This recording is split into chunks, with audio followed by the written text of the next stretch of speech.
Kapin na sa 500 milyones pesos ang nagastos sa dakbayan sa Lapu-lapu, subay sa panginahanglan sa pagpakigbatok sa COVID-19. Si Chelo Valiana sa report.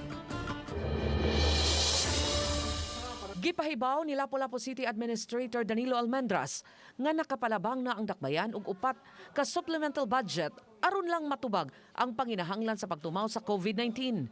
Tungod sa kadako sa panginahanglan, gitimbang-timbang sa dakbayan kung unsa may mga programa sa City Hall nga ipadaplin lang una aron adunay magasto sa pagtubag sa panginahanglan sa mga mulupyo sa dakbayan. Augmentation, realignment nga gibuhat, pero again, it was presented to council kaya itong iparubahan gid sila.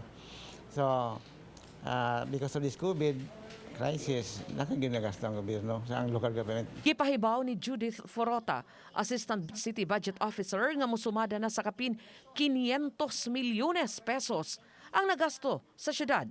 Ang total nato nga na-obligate sa total sa tanan 518,147,524. Mato ni Forota, 261 milyones ni ini gahin lang sa City Welfare and Development Office sa pagpalit og bugas ug ubang mga food packs nga naapod-apod sa mga mulupyo. Lakip sa nahatagan ang mga na-stranded nga mga tao atol sa lockdown.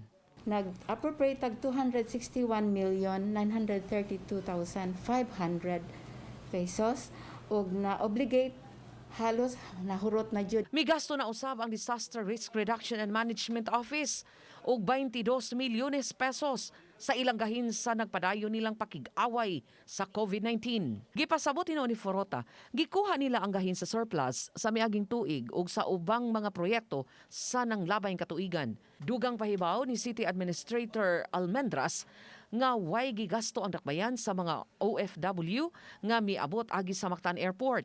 Hinunuban ang dakbayan sa mga staff sa Department of Interior and Local Government nga misugat ug mi-document sa nangabot nga mga OFW. Mato ni Johan Pino, OIC sa DILG Lapu-lapu City, nga nasubay ang protocol sa ilang pagsugat sa mga OFW. Iyang gipasalig nga tanang OFW nasuta nga COVID-19 negative gamit ang swab test. So medyo madugay-dugay pod, and then these documents will be consolidated and the list will be submitted to the City of Lapu-lapu para mausa na yung signal niya nga pwede na nila pick upon. Uban ni Godfrey Rilien, Chelo Valiana, Balitang Bisdak.